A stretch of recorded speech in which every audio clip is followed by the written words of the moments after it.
Bom dia, senhoras e senhores, essa é a visão do mercado da Visão do Patrimônio. Hoje é segunda-feira, dia 14/11. Está entrando aí na metade do mês. Forte do flash.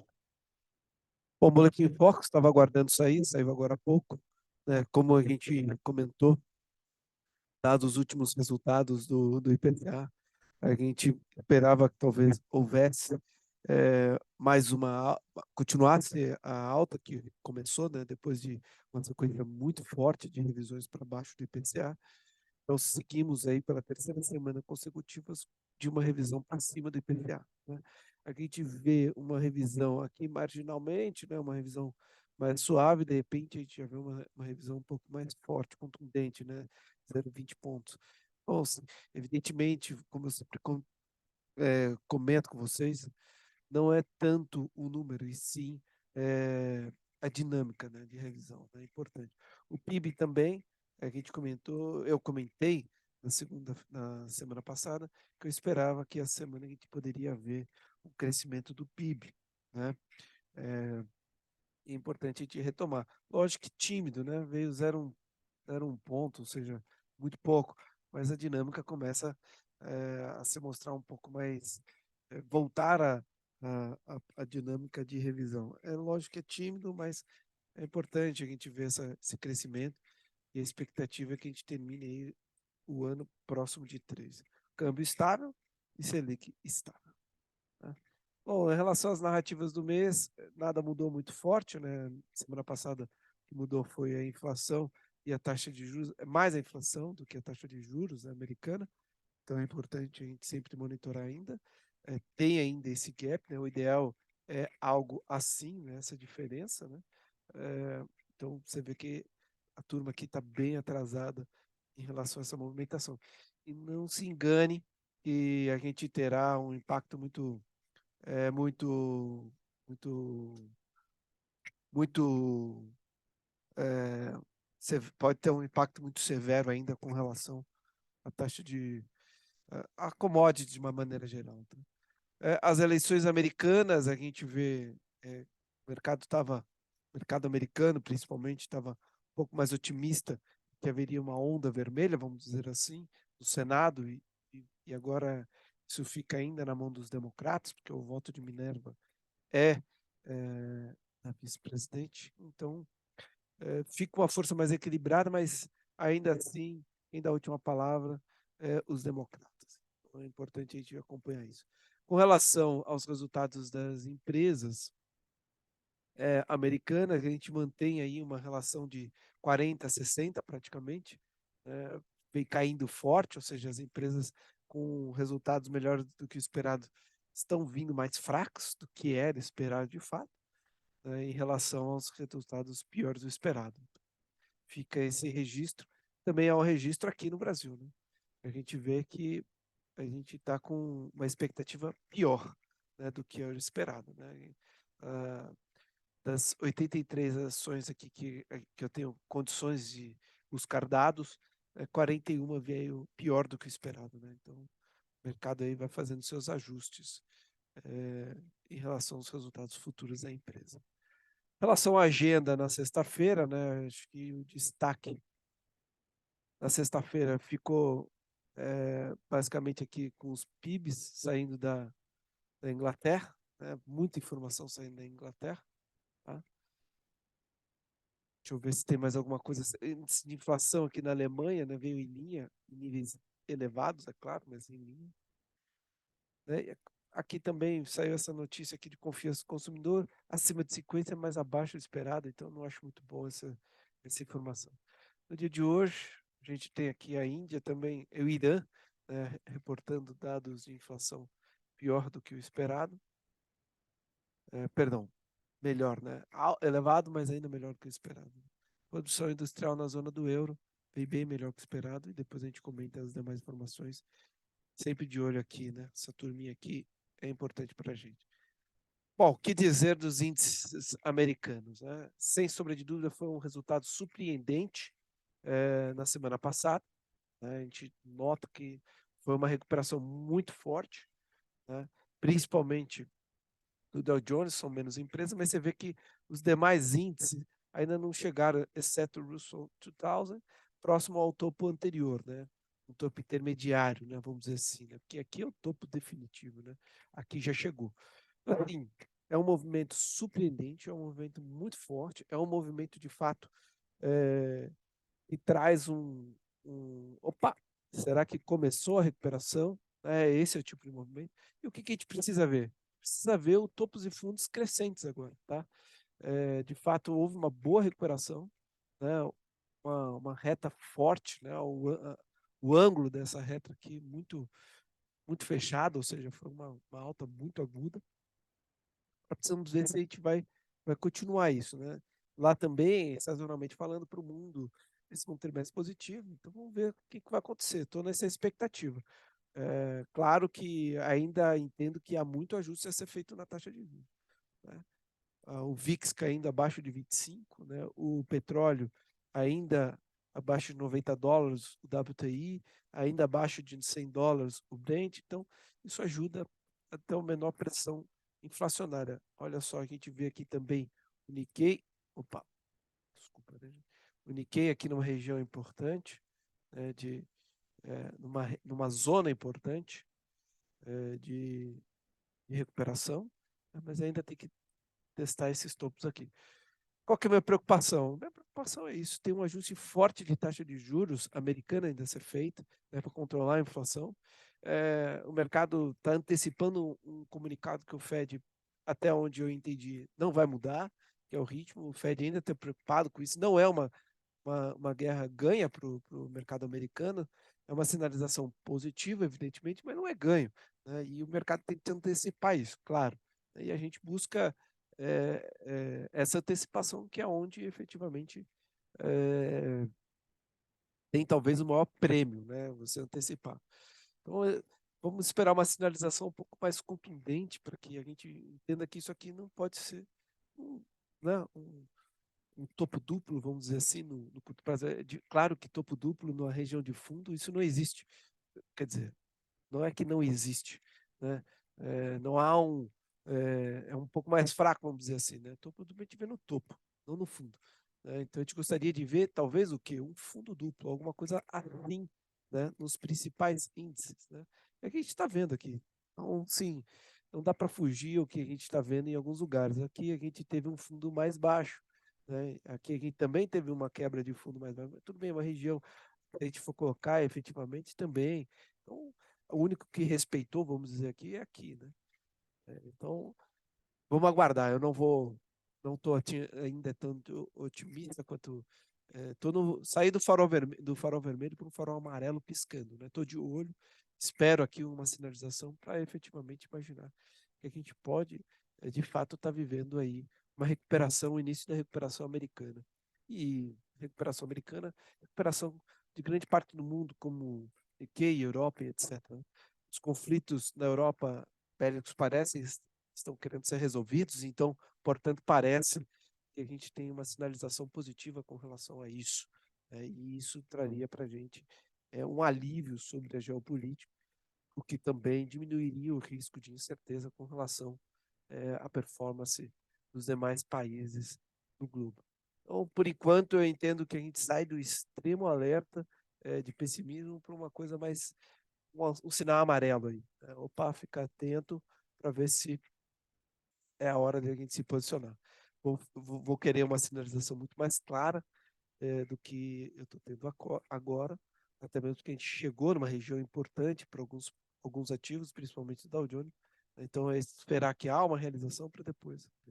Uma coisa boa que a gente confirma esse apetite de alta de fato, os bonds americanos. E aí a gente vê uma retomada muito importante, um fechamento de juros muito importante, né? Esse é um ativo que está realmente bem defasado. Eu acho que pode sim ter começado uma recuperação nesse ativo. Ficar de olho. O ouro teve uma recuperação muito importante na semana passada, né? É, mostrando aqui definitivamente que voltou a atuar aqui, fez um fundo aqui, uma região de fundo, né? Evidentemente que não pode voltar. Então a gente espera que uma certa realização para depois continuar, quem sabe, testar esse topo aqui acima dos $1.800. Minério de ferro teve mais uma alta, né, na semana, está brigando aqui numa região importantíssima, que a gente já viu essa região, né, ele fez um fundo aqui bem claro nessa região aqui, então agora está buscando aqui, quem sabe, voltar nessa consolidação, para a gente pensar um apetite um pouco melhor, tem que vir romper, né? Olha só aqui, né? Os vendedores atuam aqui, né? Já começaram a atuar aqui, né? Então ele fechou em alta, tentou buscar esses limites aqui e a mão pesada da venda já apareceu aqui. Então é importante esperar, né? Depois, a gente está num nada cai em linha reta, assim como nada sobe em linha reta. Então, assim, por mais que eu queira estar otimista, né, pode ser que seja só um ponto para uma nova realização.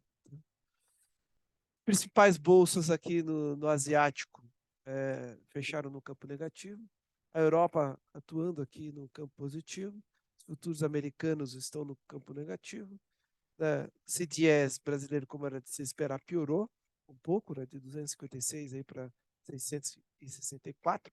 Era de esperar, dadas as declarações que a gente teve na semana passada. A gente vê os 10 anos fechando taxa, né, saindo de 4,17 para 3,8, movimento extremamente importante para o Brasil, e isso tem um reflexo direto, por exemplo, nas nossas reservas internacionais, como a gente pode ver daqui a pouco. Bitcoin perdendo aí os 17 e o Ethereum perdendo os $1.300, mas o Ethereum é muito mais resiliente do que o Bitcoin. Ficar atento a esse mercado, parece que eu não entendo muito desse mercado, mas parece que o mercado lá fora tenho visto vários analistas dizendo que o que está acontecendo é apenas a ponta do iceberg. Então vamos ficar de olho, aí. Tá? Bom, novembro. Novembro a gente segue aqui é, com água no pescoço, ou em cima da cabeça, vamos dizer assim, literalmente. Estamos respirando de forma negativa no mês. Teve um dia positivo, mas não o suficiente, né, para elevar o mês num campo positivo. 7% de queda no ano, né? Coisa ruim para nós. Porém, ainda no campo positivo no ano. Vamos ver o que vai acontecer. Espero que a gente resolva essa questão do cenário político, enfim, interno, que a gente tem que conformar se não houver nada um pouco mais grave em termos de, de novidades, em termos de política de fala, né? Que eu espero que não. Acho que eu achava que se tinha uma coisa que a gente tinha aprendido no campo político é que o setor econômico é extremamente importante. Espero que a gente não tenha esquecido essa lição. Bom, no campo do mercado futuro, os estrangeiros têm um estoque positivo e diminuindo um pouco essa posição na sexta-feira. Os nacionais têm um estoque negativo e também diminuindo um pouco essa posição, ficando comprado, né? Quando a gente olha para o dólar, os estrangeiros têm um estoque é, aliviado aqui, um pouco relativamente positivo, e aumentar essa posição, ou seja, ficaram positivo na sexta-feira, e os nacionais têm um estoque negativo e também fizeram uma manutenção suave aí, diminuindo a posição da venda. E aqui, nosso gráfico no diário, né? Sim, tem aquela figura que a gente já comentou, né? Feia essa figura, e a gente teve uma recuperação aqui na sexta-feira, né?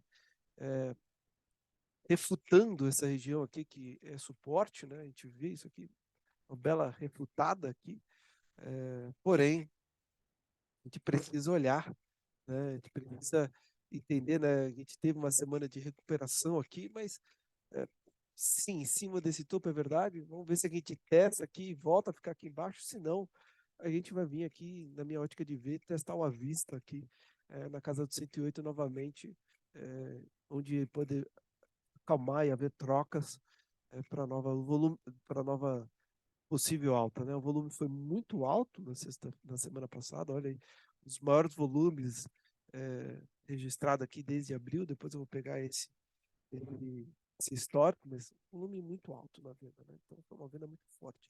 O dólar também, aqui eu estou trazendo o DI futuro para vocês verem como que terminou no diário, né? Mais um dia, sexta-feira, mais uma sexta-feira, uma alta importante. Isso atrapalha e machuca todos os modelos, né? A semana do dólar aqui também, né? Repicou, talvez vai testar aqui uma região que a gente já sabe também que é resistência, né? Então, vamos ver se a gente, tudo que está se desenhando é a gente ficar abaixo dos 5.500 e acima dos 108 mil, mas, enfim, se a gente não tiver um compromisso com as falas, com as expectativas, isso aqui pode se deteriorar rápido e a gente pode ver o mercado vir aqui amplamente nesses níveis aqui, né? Tá aqui, tá desenhado, né? Então é importante a gente ver essa importância com o comprometimento de expectativa de fala. Tá? E o câmbio, então a gente teve um câmbio devolvendo aqui um pouco, cadê minha retinha? Devolvendo um pouco aqui na sexta, mas fechando no campo positivo, né? Na semana passada como um todo. É importante olhar isso. Vamos ver como é que se comporta. Vou dar um jeito de colocar o semanal aqui junto com o DI para a gente poder acompanhar também. Tá? Na sexta-feira, a variação de Petro e Vale subiram 1,92, os demais ativos 0,22, no agregado 2,2, né? O que ajuda, que melhorou um pouco interno, mas com as curvas daí abrindo, isso só mostra que bateram muito nas ações, que mesmo abrindo a curva, a taxa interna de retorno dos ativos era mais atraente do que o DI. Mas se não houver uma realização desse DI, esquece. Provavelmente a gente vai ver novamente uma realização. Olha só, né, DI futuro, o ouro, né, a maior parte dos ativos a volatilidade no sexta-feira foi maior do que a média, né, ou próximo à média da semana passada, né? A variação aqui, ixi, não troquei aqui, talvez, enfim, não mudou aqui. Eu achei que tinha trocado. Estou tendo problema com essa ferramenta Profit Chart, ela não está me ajudando muito. Enfim, as maiores altas, maiores quedas na sexta-feira. Vai ficar de olho aqui. Ixi, não sei o que é isso aqui, né? Bom, em termos de volatilidade, ficar de olho aqui, né, no ouro, como cresceu muito a volatilidade, o Ibovespa agulhando para cima. A variação aqui do ouro, né? Olha só, importante acompanhar isso. A volatilidade, de uma maneira geral, tem crescido bem, né? Ficar de olho nisso. E aqui, né, tem sido indicador antecedente, embora teve uma alta na sexta, olha só, o mercado nas máximas, né? Alugando aí para vender, né? Alugando coisa ruim para comprar coisa boa, não sei. Mas o fato é que o saldo do BTC tem ficado alto cara, eu tentei fazer algumas vendas e o aluguel 30% ao ano de alguns ativos que eu fui alugar. Caro, então ficar atento aí. Os ativos mais alugados, os mais devolvidos, estoque aqui dos mais alugados. Ficar de olho nisso daqui, né? Movida voltando aqui novamente, depois de uma queda importante na semana passada, mais de 20%, voltando aí ficar no ranking dos ativos mais alugados para a venda. Tá? Bom, os juros se deteriorando como um todo, pré-inflação, né? Olha só, a inflação implícita se deteriorando como um todo, né? É importante ver essa deterioração na curva como um todo da taxa de inflação, da taxa de juros, enfim, isso implica, evidentemente, na taxa de juros futura. Ou seja, olha o tanto que a gente deteriorou em uma semana, coisa horrível isso, tá? Um trabalho totalmente perdido em termos de política monetária, em termos de estabilidade fiscal, em termos de futuro. Tá? Então, foi assim uma semana desastrosa e não à toa isso chegou aos ativos, né, como um todo. Então, basicamente é isso. Só mostrar para vocês aqui o câmbio, né? A gente tem uma agulhada aqui para cima. Naturalmente, vai fechando a curva de juros americana, vai voltando aí o PL, vamos dizer assim, nas nossas reservas internacionais. Tá? Então, basicamente é isso. Agradeço demais a atenção de vocês.